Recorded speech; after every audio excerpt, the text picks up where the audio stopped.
Hello, everyone. It is a blessing to be here this evening.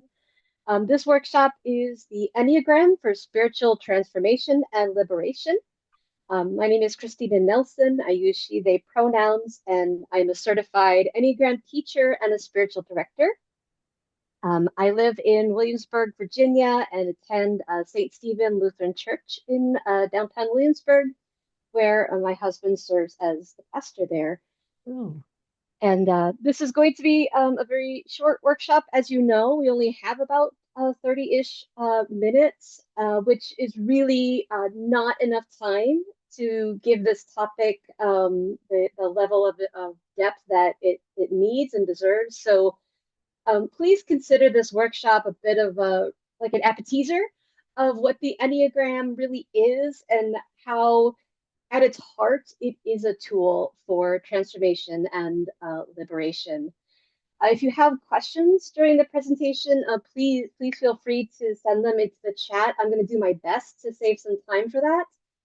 Otherwise, I will also leave contact information. You're welcome to email me any questions you have after tonight, and I'm happy to respond to you as best I can. But I wanted to start off here with this image that I found of one of my favorite, actually probably is my favorite Jesus story in the Bible of the woman at the well.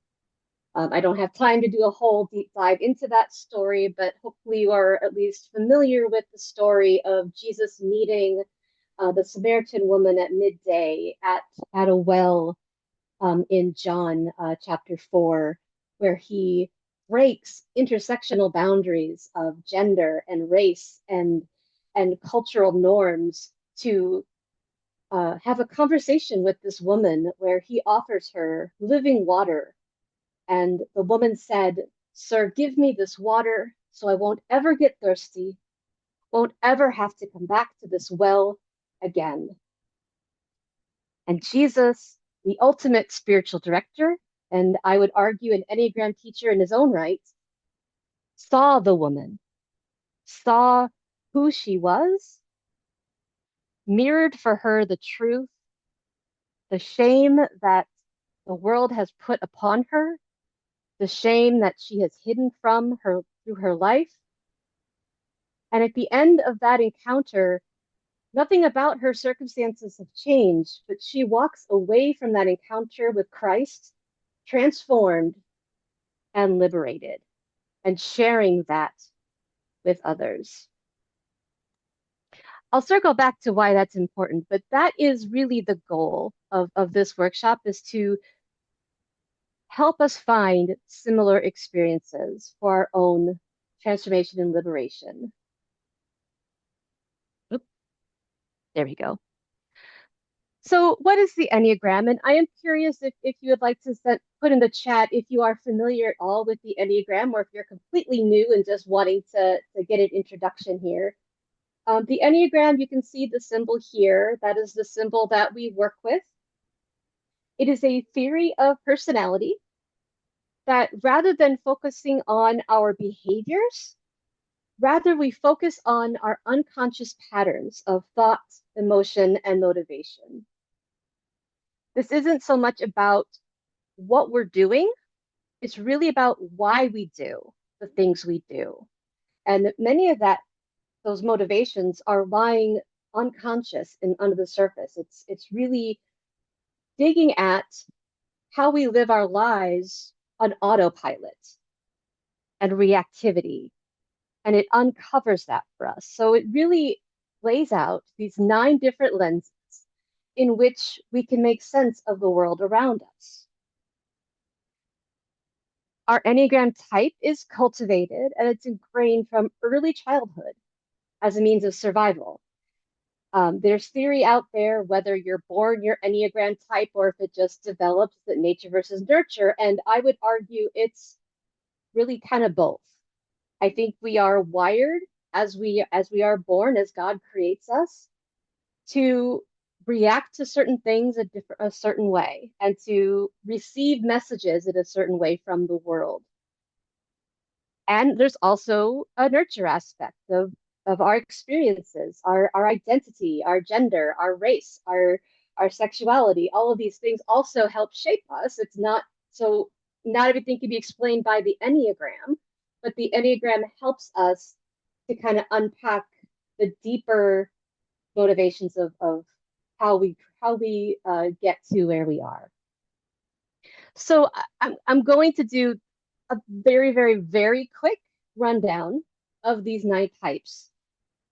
And I want to give a caveat that the Enneagram can sometimes be very difficult to hear these descriptions. They are not at all meant to be complimentary. This is about showing the truth of who we are, both the gifts and the challenges. And it's really about the challenges where we get stuck in life. We develop these patterns in childhood that helped us get through childhood. It was survival, as I said. But as we get older, we get so used to doing these patterns, to reacting a certain way. We do it so much that it's like the ruts in the road. It's automatic, but it's not always the response that's required, and it gets us stuck, and it can get us in trouble. It can harm our relationships. It can harm others and harm ourselves, and that can be hard to hear. So I ask that you hear these descriptions not in a critical lens, but with an open mind and heart. And if you see yourself in some of these types, that's wonderful. If you're still not sure, that's okay. This is not the time to be typing yourself. This is just to take in the information and just see what might resonate for you. So we start with type 1. We do have names for these types, although the names are never perfect. They are just a very snapshot of the type, and it never does it justice. So we often just will use type 1 or type 2, type 3. But we do have the names, and type 1 is known as the improver, sometimes called the reformer or the perfectionist.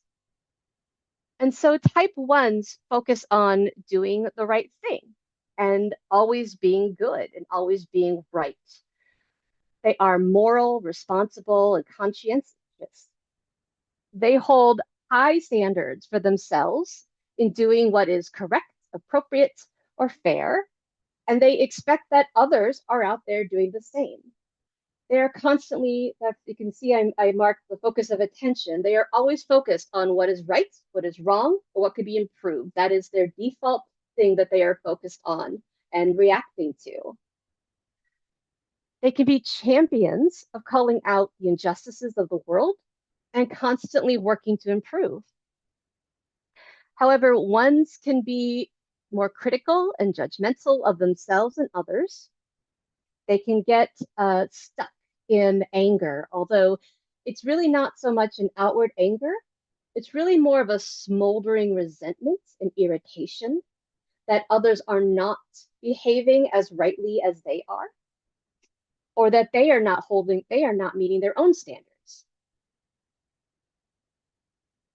Ones can also have a hard time relaxing and enjoying life, that they can get so caught up in that need to improve and that need to do the right thing that they can have a hard time unwinding that a little bit. Type 2s are known as the giver, or sometimes the helper or the befriender.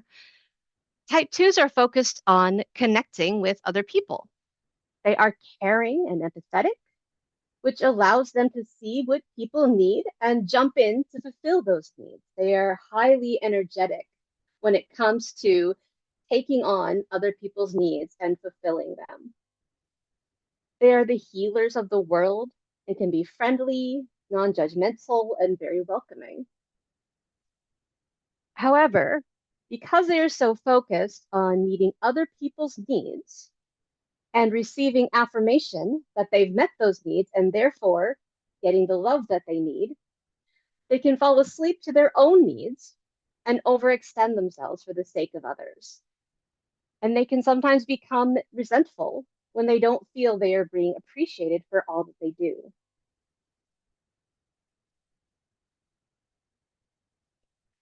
Type threes are the performers or the achievers. Type threes focus on their achievements in order to be seen as successful. They are all about getting recognition. And I will say, just a special caveat for the type three, it can be very challenging for our beloved threes out there in the world because type three is really a type that our greater capitalistic society, our individual society that focuses on pulling ourselves up by our bootstraps and going from rags to riches, those stories that are so deep in our culture are really valued. And so type threes in particular are often praised for this type, for being this high achieving, goal oriented, motivated individual and accomplishing so much. They are incredibly efficient and energetic.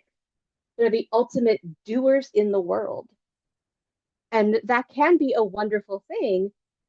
However, threes can sometimes go ahead and make and push ahead on plans too quickly, sometimes bowling over other people just to get to the task.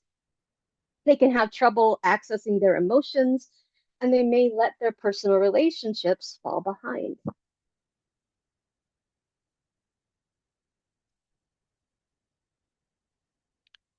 Type fours are the individualist or the romantic, sometimes called the dreamer. Type fours are ever focused on what's missing that would make life ideal. They are creative, deeply empathetic, insightful, and are comfortable allowing space for difficult emotions and hardships. They value beauty, uniqueness, and authenticity for themselves and others. Something that we often say with type fours is they have a need to be special and unique, which can give a bit of that stereotype of a diva. And some type fours certainly can be a bit of that stereotypical diva. But it's really more of an understanding or a deep-seated belief, not that they have to be special and unique, but that they are uniquely separated from the rest of humanity, that there is something about them that they can't quite name, but they see that is missing from themselves in order to belong to the world. And that's what really gets them stuck in this sense of envy. And it's really just this longing for a connection that they don't have trouble believing is there. So fours can get caught up in their strong emotions. They may appear sensitive or overly self-deprecating and often feel like they're just not quite like everybody else.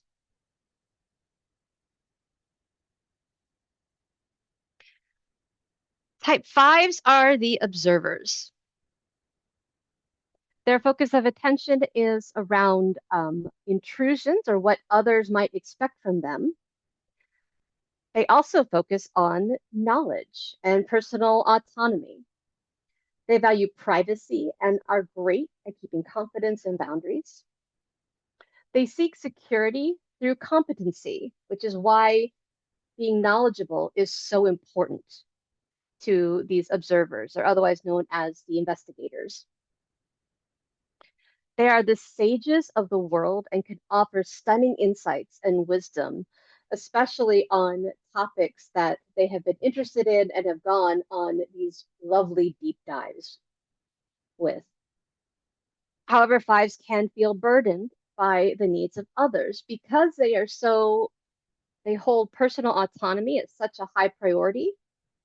They give so much of that energy to being autonomous that they don't feel they have enough left in them to give to others. And so they get stuck in that sense of avarice or scarcity. And it's really not about stuff and things, it's about their energy. They're scarce and they are withholding of themselves from other people. So they may end up being overly private and closed off from relationships.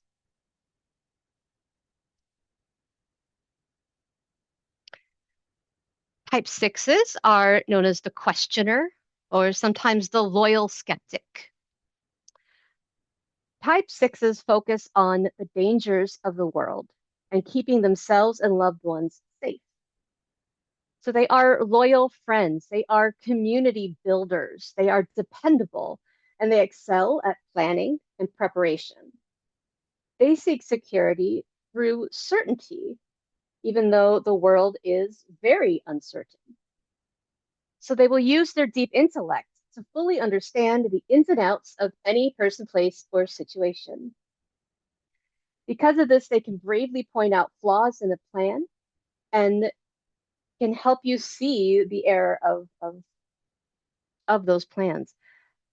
However, sixes can also get lost in doubt, especially self doubt, be overly anxious, and may have a complicated relationship with authority.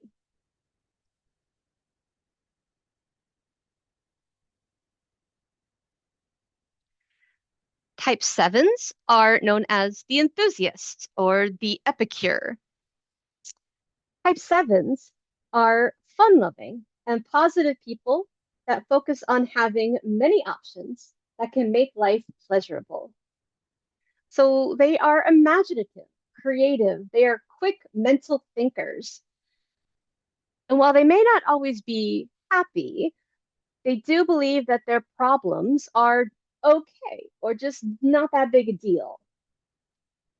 And they can see a hope filled future in any situation that can be truly inspiring. However, sevens have trouble handling negative emotions and will often escape life's inevitable difficulties in search of something more positive.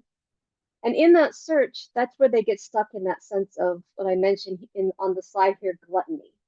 It's not about so much, an overeating always, although some can be, but it's really a needing more positivity, needing more emotion, needing more okayness. And it's really for a seven, it's about a running away from the things that are hard, the things in life that are hard that we inevitably all have to face, even if we don't want to. Sevens, more than any other type, will run from them and keep consuming more and more good and happy things.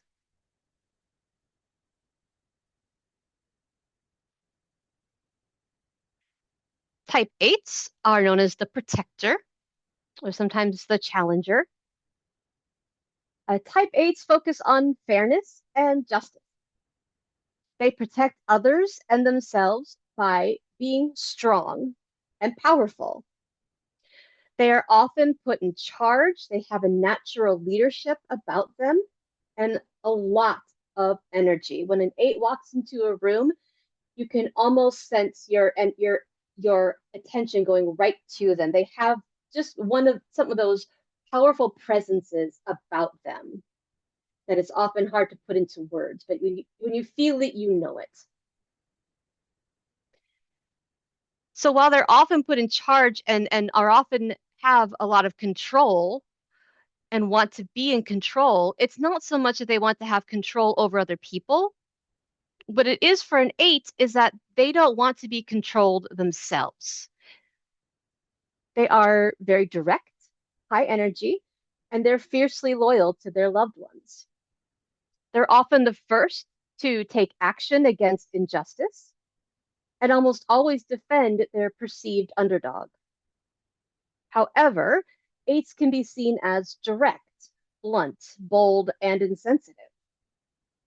An eight has difficulty appearing vulnerable and will do whatever it takes to be strong.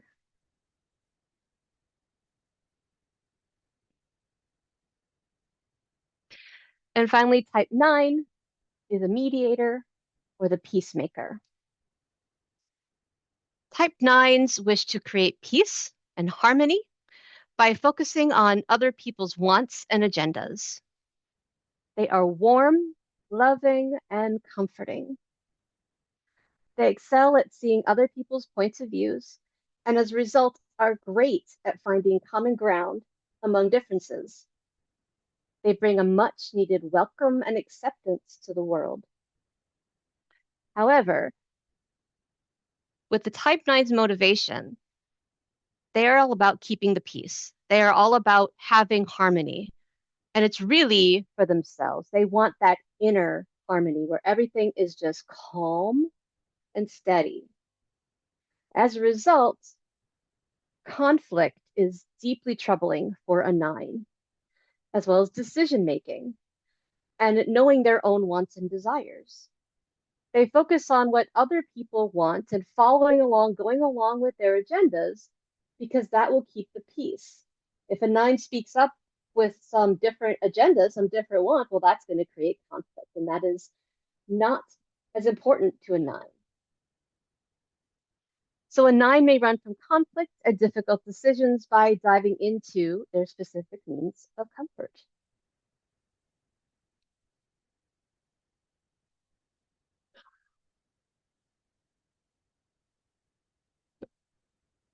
There we go. So what does this all mean? If you take nothing from this workshop, take this. The Enneagram is not just about finding your type. That is the first step, and it is an important one, and it can take some time to unpack your type because we're dealing with so much of these motivations that we may not even be keenly aware of. And that's okay. It took me really about 5 months or so to finally land on my own type. And those of you that are curious, I identify as a self-preservation 4 on the Enneagram. I will, see me at a longer workshop for more of a description about what that means for me. But it took me a while to get there, and that's okay. That was the first important step. But it doesn't end there. The Enneagram shows us a mirror, just like Jesus showed the woman at the well. It's a loving mirror, a neutral stance mirror that shows you the truth without judgment. It is simply what is. As a 4, I've had to wrestle in the mirror, and I keep coming back to that mirror time and time again to wrestle with how envy alters the way I behave in the world, how envy can take control of my life over and over again and leads me to make destructive decisions. And so, how do it becomes transformation? Well, first we have to face it. We have to face this hard thing of this truth that is really things we don't want other people to know about us, things we don't want to admit in ourselves, things we don't want God to see in us, which is folly, of course, because God sees it all. And we have to, so it takes time. And so how do you do that? Once you know your type, or as you're discovering your type even, you have to face the mirror and practice self-observation. To practice paying attention to your thoughts, your feelings, your actions in the present moment. I'll tell you a very quick anecdote to that. So a couple years ago, we were my husband and I were dealing with raking some leaves in our backyard, mountains of leaves. And we were just gathering them up, putting them in a bin, no big deal, just a thing you do. And at some point in that time, about an hour in, I started to notice that I was clocking, I was paying very close attention to just how many more bags of leaves my husband was able to do than I was. I was comparing my efforts to rake leaves to my husband's, seeing how I was falling short, and I was getting more and more upset about it. That I couldn't keep up with him, so I couldn't measure up to him.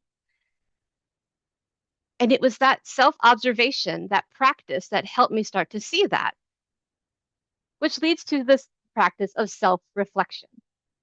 To pay attention to what you're paying attention to or not paying attention to and ask yourself why. And so I paused in that moment and I asked myself, why?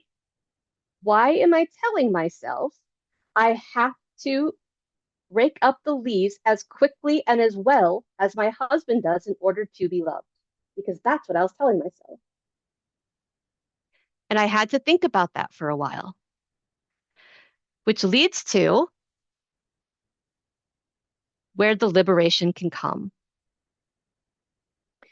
And it is a whole self integration. In that moment, when I realized I was comparing my leaf raking to my husband, I actually took the time to pause and notice, and I realized the actual truth of things.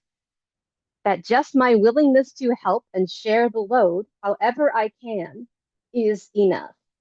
And even if I hadn't helped that day, it is enough. And I am still loved. But I can't get there if I'm on autopilot comparing my leaf raking to my husband. So I found a tiny bit of liberation that day, and I keep finding tiny bits of liberation as I continue to grow. And it's really about a whole body integration, our body, our spirits, and our mind. It goes deep. It's about relaxing our reactivity, us slowing down our bodies, getting present. Centering prayer is a great practice to relax your reactivity to things, to start to move slower in the world, to stay present. We integrate our spirits, increasing our receptivity to the present moment, to accept the truth of what is, to accept where we are, to accept the thoughts that are plaguing us, to accept the things that get us stuck as simply a truth, not good or bad. And ultimately, our minds, to loosen those patterns, to loosen those fixations, so that we can notice them better and eventually be free of them and to make other choices.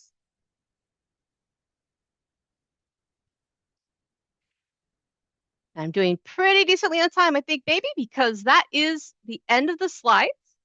Again, this was a very, very basic primer on just what the Enneagram is and how it is a tool, a very useful tool that really can and should be a part of spiritual journey if you wish to go deeper in to that question of who you are and who you were created to be.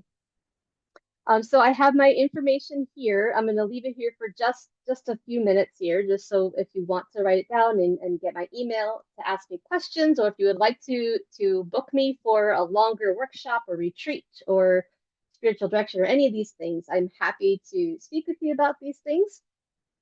It was somebody asked, does this intersect with Myers-Briggs? I wouldn't say it intersects. They are two separate tools that are getting at two separate things. Myers-Briggs is really more about behavioral patterns. And I've used Myers-Briggs. I'm an INFJ. But that has changed over the years. I've been different types before, and it can be a helpful tool for operating in the world. The Enneagram is really more about a personal inner growth journey that goes a lot deeper than Myers-Briggs behavior patterns. So there are some connection there, just some trends, I would say. There's trends of your Myers-Briggs type being similar to an Enneagram type. There's trends, but not hard and fast connections that are tested or anything. Is it possible to be a combination? Of types? Yes. That's a very interesting question. So the short answer is no. We do lead, we say, with one particular type. That said, it is very, very understandable and normal to identify with bits and pieces of all nine types or some of the nine types. That is part of the journey to help discern.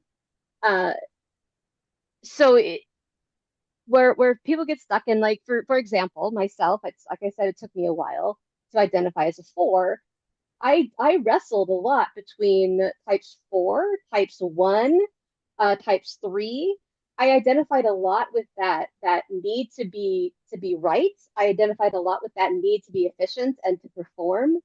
Um, but the difference for me was that deep underlying motivation. I want to be right. Why do I want to be right? Well, for me, I want to be right because I want to fit in and belong, and I don't believe I do. So if I can figure out the rules and I can do them correctly, maybe I can trick everyone to think I actually fit in. A type one would never have that motivation. A type one is doing the right thing simply because it's the right thing, and that's just what you do. End of story. So it's that's what makes it kind of tricky, is that you have to start diving deeper into why am I doing this? Why am I doing this? And you have to keep asking yourself why, lovingly ask why. Um, there's a lot more to get into that once you do land on your type of how you share resources with other types too, which is where it gets very tricky. But that was the long answer. The short answer is we lead as one type, and you are that type. That is the type you will wrestle with. So are you trying to break free from your type, or are you just trying to find healthier, more productive ways to be the type of person that you are?